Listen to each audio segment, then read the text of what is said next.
Uma Karen me acusou de ser um pervertido por estar parado perto do provador feminino, esperando pela minha esposa, mas agora todo o tribunal comemora quando vencemos o processo contra ela. Estou digitando isto no canto escuro da minha sala, com um caderno jurídico cheio de anotações do meu advogado ao meu lado. A única coisa que fiz foi esperar pela minha esposa, isso é tudo. Estávamos em um shopping de luxo da nossa cidade. Minha esposa queria experimentar alguns vestidos em uma boutique perto da praça de alimentação, no segundo andar. Nem sequer me lembro do nome da loja, só que tinha luzes brancas e brilhantes. Ela entrou e eu a segui, mas quando ela pegou algumas araras e entrou no provador, eu fiquei do lado de fora.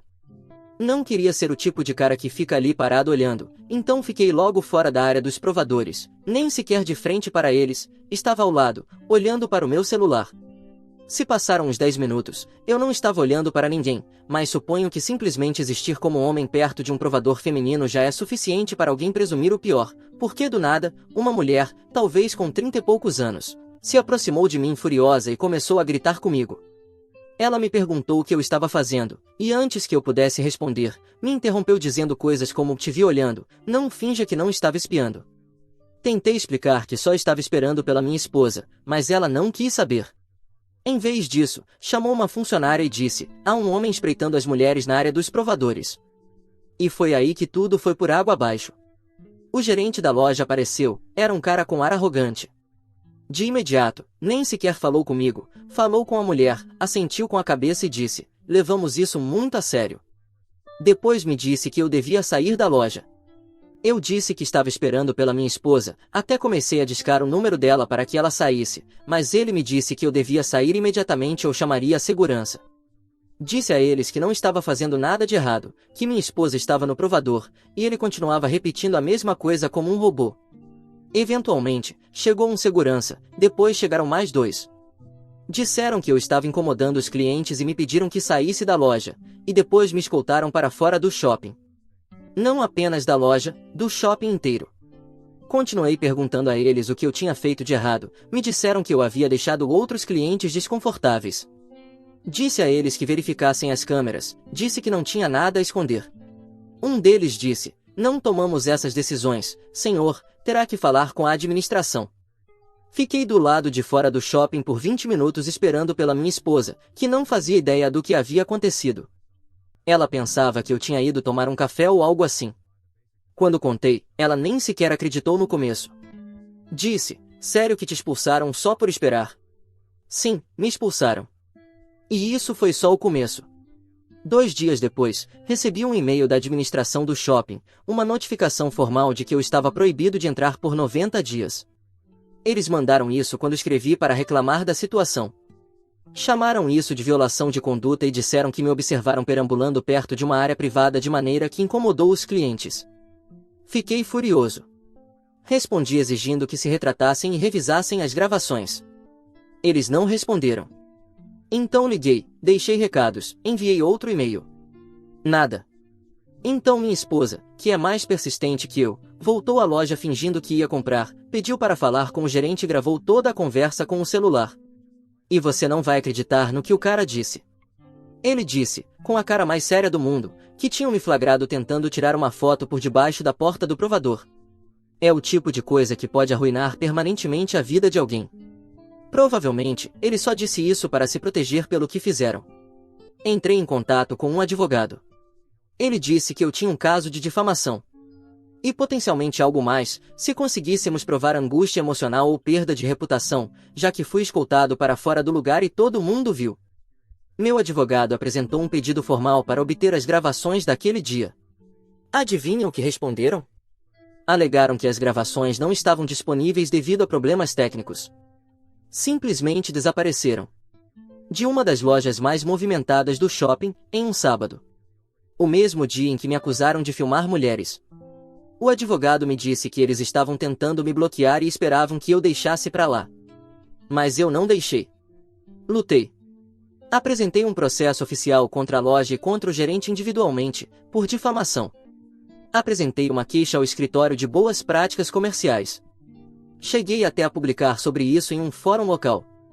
Essa postagem foi removida por assédio direcionado. Que surpresa! Ainda estamos aguardando uma data para o julgamento. Meu advogado diz que temos uma boa chance, mas honestamente, já não me importo com o dinheiro. Só quero limpar meu nome.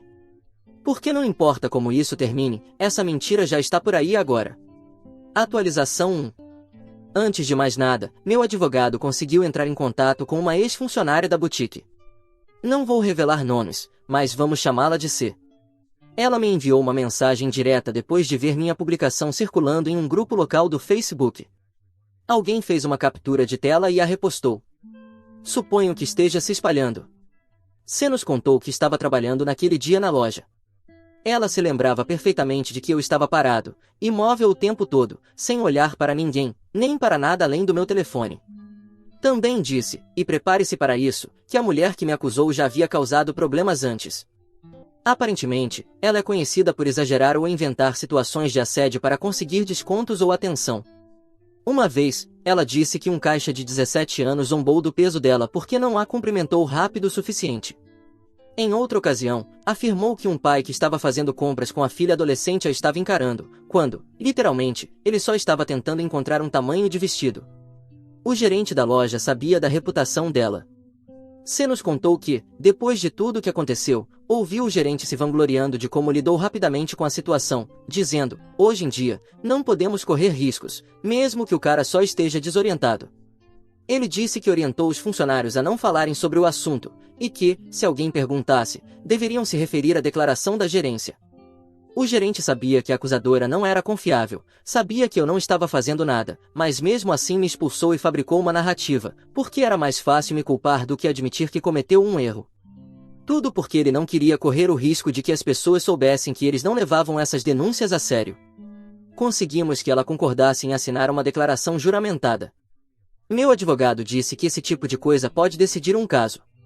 É a prova de que uma testemunha-chave mentiu, e que a loja tinha conhecimento prévio de que a acusadora era problemática. Também mostra uma intenção clara de silenciar a verdade. Isso já não é apenas difamação, é negligência maliciosa. Eu queria ir com tudo, mas precisava ser inteligente, preciso. Então solicitei uma intimação de emergência para obter os relatórios internos de incidentes da loja, na esperança de capturar as palavras originais do gerente antes que sejam editadas. Se houver qualquer inconsistência entre o que disseram na época e o que dizem agora, será mais munição para o caso. E tem mais. As gravações de segurança do shopping. Antes, me disseram que as gravações da loja não estavam disponíveis, mas eu nunca perguntei sobre as câmeras do shopping que cobrem os corredores fora da loja. Meu advogado enviou uma solicitação e adivinha? Eles têm as gravações. É possível me ver parado em frente à área dos provadores, olhando para o meu telefone, por mais de 15 minutos, como um cara esperando pela esposa. Que é exatamente o que eu estava fazendo. Estamos entrando com uma petição para obter oficialmente essa gravação e adicioná-la ao processo. E, justo quando pensei que isso não poderia ficar mais absurdo, recebi uma ligação da corporação, a rede nacional que é dona da boutique, finalmente entrou em contato por meio do seu representante legal. Disseram que queriam discutir uma resolução amigável, o que todos sabemos que é código para, por favor, não nos arraste para a lama. Eu disse que eles podiam começar emitindo uma retratação pública e pedindo desculpas formalmente pelas falsas declarações feitas por seu funcionário. Quero uma declaração que limpe meu nome, não apenas um acordo silencioso, não apenas dinheiro para me calar. Eles hesitaram, mas eu disse que tenho coragem e vou usá-la. Também estamos entrando com um processo contra Karen que iniciou tudo isso. Esperamos encontrar outras pessoas que também tenham sido falsamente acusadas por essa mulher, graças às informações fornecidas por C. Isso pode ser importante para nosso caso, e para calar de uma vez por todas a Karen. Atualização 2. Fomos ao tribunal e finalmente o gerente recebeu o que merecia. Acordei às 4:30 da madrugada naquele dia, nem precisei do alarme porque estava nervoso. A audiência estava marcada para as 9 da manhã. Chegamos cedo. Meu advogado já estava do lado de fora. Eu amo esse homem. O advogado corporativo da boutique também estava lá, um pequeno e arrogante roedor bem arrumado, com uma pasta cara e aquela expressão que as pessoas fazem quando sabem que vão mentir e já estão ensaiando como vão justificar. Tentou evitar contato visual. Mas sabe quem não me evitou? O gerente parecia menor do que eu lembrava. Talvez fosse o contexto, talvez o fato de que finalmente estava sendo obrigado a enfrentar as consequências da mentira que contou com tanta facilidade. Foi assim que aconteceu. O juiz chamou a sessão. Meu advogado começou expondo os fatos. Explicou como fui falsamente acusado, como o gerente da loja afirmou que fui flagrado tentando filmar por baixo da porta do provador, e como nenhuma gravação foi fornecida. Então ele soltou a bomba, a gravação de segurança do shopping. Colocou o vídeo do centro comercial em tela cheia, com a marca de tempo, me mostrando sem fazer nada, apenas parado ali olhando para o meu telefone, mudando ocasionalmente o peso de um pé para o outro. Em um momento, até me encostei na parede por um tempo. Depois, meu advogado apresentou a declaração juramentada de C, explicou quem era, uma testemunha direta, funcionário da boutique, e leu sua declaração em voz alta, incluindo as partes sobre o histórico de falsas denúncias da acusadora, e como o gerente disse ao pessoal que ficassem quietos e seguissem a versão oficial da gerência. Em seguida, foi a vez do gerente. Tentou se justificar. Disse que estava agindo com base na queixa de uma cliente, que não podia correr riscos, e que não queria insinuar nada criminal. O que, claro, contradizia diretamente a declaração escrita que ele havia dado à segurança do shopping e o relatório interno de incidentes da boutique. Sim, tínhamos ambos os documentos em mãos, e ambos usavam as palavras comportamento voyeurista. Sim, ele me chamou oficialmente de voyeur. Meu advogado interrogou. Perguntou diretamente se me viu tirando alguma foto. Ele disse que não. Perguntou se havia revisado as gravações antes de fazer a acusação. Ele admitiu que não. Perguntou se estava ciente das falsas denúncias anteriores da acusadora. Ele disse, isso não é algo que eu possa confirmar, o que é interessante, porque nossa testemunha já confirmou isso sob juramento. O gerente parecia querer derreter no chão. O juiz pediu um breve recesso depois disso. Quando voltamos, o representante legal da boutique pediu um acordo privado. Nem queriam continuar. Sabiam que seria um massacre. Ofereceram encerrar o processo por difamação naquele momento com pagamento integral, um acordo de confidencialidade e uma declaração de exoneração.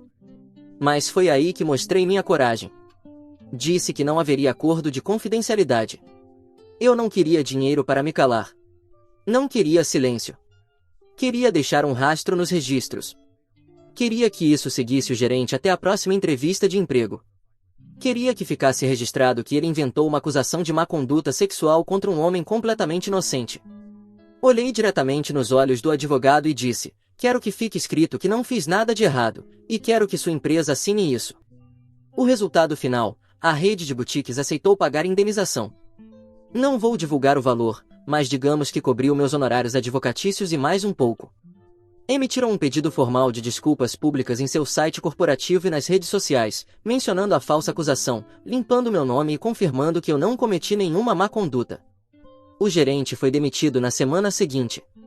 A administração do shopping emitiu um pedido de desculpas privado e suspendeu minha proibição.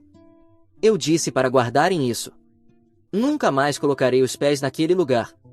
Mas então apareceu um envelope colado na porta da minha casa. Dentro havia uma única folha impressa que dizia, aproveite sua vitória. Não fique muito confortável. As pessoas não esquecem o que ouvem primeiro. Eu já sabia quem poderia estar mais afetado por tudo isso. Não queria exagerar, mas também não ia deixar que me pisassem de novo. Então registrei um boletim de ocorrência por assédio. Entreguei a nota, o envelope, até a marca de tempo da minha câmera de campainha, que infelizmente não captou um rosto, apenas alguém de moletom se aproximando do meu Porsche por volta das 2h40 da madrugada. Alguns dias depois disso, meu trabalho recebeu um e-mail dizendo que eu gostava de estar perto de mulheres menores de idade. O departamento jurídico da empresa e meu chefe receberam a denúncia. Minha empresa sabe o que eu tenho vivido ultimamente, e meu chefe e a equipe jurídica me apoiam nisso. Isso foi retaliação. Era um homem adulto tendo um ataque porque suas mentiras lhe custaram um emprego, e agora tentava voltar para me arrastar com ele. Meu advogado disse que já estava investigando o gerente. Aparentemente, esse não foi o primeiro erro dele. Descobrimos que ele havia sido discretamente dispensado de 2 cargos anteriores em shoppings, devido a problemas de conduta não divulgados.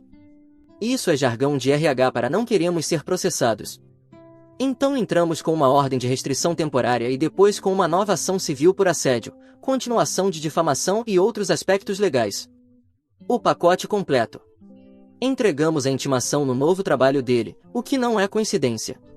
Ele está trabalhando em uma loja de móveis a 2 cidades de distância. Passou de gerente de boutique em um shopping importante a vendedor de sofás com desconto em uma loja de liquidação. E sim, sei o que alguns de vocês estão pensando. Por que continuar? Porque aqui está a verdade.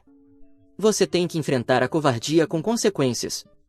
Esse homem não apenas mentiu, ele mentiu de uma forma que alimentou uma cultura de medo, explorou um tema vulnerável e poderia ter me marcado como predador pelo resto da vida. E não satisfeito com isso, ainda continua me assediando. Então não vou parar só porque as coisas que fazem hoje em dia não têm tantas consequências quanto antes. Então sim, vou atrás dele, e vou mostrar que mexeu com o homem errado. Já fiz a caminhada da vergonha pelo shopping com seguranças me escoltando. Já expliquei ao meu filho por que o pai teve que ir ao tribunal por algo que não fez. Agora vou garantir que esse cara passe por isso, mais 10 vezes mais.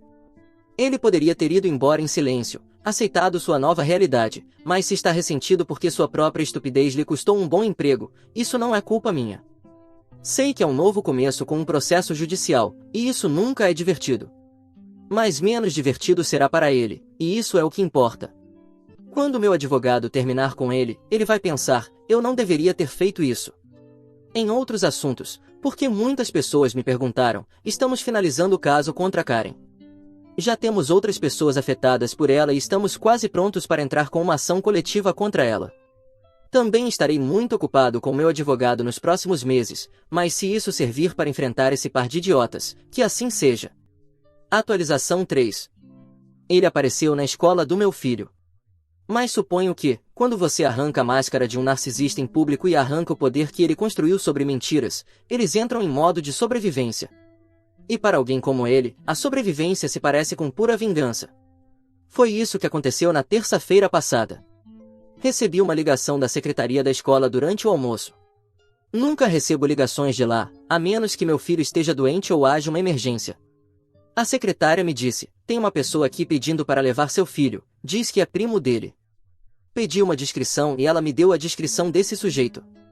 Eu disse que absolutamente não deixassem meu filho sair com ninguém e que chamassem imediatamente a polícia. Mas a escola já havia feito isso. Estavam apenas me ligando para me informar sobre o ocorrido. O sujeito já tinha ido embora depois que disseram que não e que ele não estava na lista de pessoas autorizadas a buscar meu filho na escola. Registramos um boletim de ocorrência no local. Obtivemos as gravações de segurança, graças a Deus pelas câmeras na secretaria, e confirmaram que era ele. Não sei o que ele esperava conseguir. Me intimidar? Me fazer sentir que poderia me machucar se quisesse? Como se dissesse, você arruinou minha carreira, agora vou sacudir você e sua família. Entramos com um pedido de emergência para transformar a ordem de restrição em permanente, com consequências criminais graves para qualquer tipo de contato. Também apresentamos uma nova denúncia criminal por tentativa de contato ilegal com menor, o que, considerando o histórico dele de comportamento abusivo, está sendo levado muito a sério. A escola agora tem uma foto dele no arquivo. A professora do meu filho foi informada. O diretor me garantiu pessoalmente que, se esse homem colocar o pé na mesma quadra, eles ativarão o protocolo de confinamento. É provável que ele tenha que aguardar o julgamento na prisão, porque com tudo que já fez, não é possível que continue solto. Meu advogado está trabalhando para que o juiz ordene sua detenção imediata. Eu me sentiria muito mais tranquilo se essa pessoa estivesse atrás das grades, em vez de procurando novas formas de me intimidar. Mas, ao mesmo tempo, isso também me tiraria a chance de ter uma conversa cara a cara, em que conversar será a última coisa que farei com a cara dele. Passando para outro assunto, a denúncia contra Karen já foi apresentada. E entre todos os demandantes, acreditamos que podemos causar um bom prejuízo financeiro a ela por suas mentiras. Isso pode avançar mais devagar, mas é importante que continue, porque ela não pode sair impune de tudo isso. Foi ela quem começou tudo e ela também tem que pagar. Atualização 4. Ele está na cadeia. Deixem-me escrever de novo, ele está na cadeia. Deixem-me contar como tudo terminou. Depois que ele apareceu na escola do meu filho, a polícia escamou tudo. Levaram muito a sério a tentativa de se passar por um parente, mesmo sem contato físico, combinado com os incidentes anteriores que já eram alarmantes. Foi o suficiente para prendê-lo e iniciar uma audiência de emergência. Voltamos ao tribunal há 2 semanas.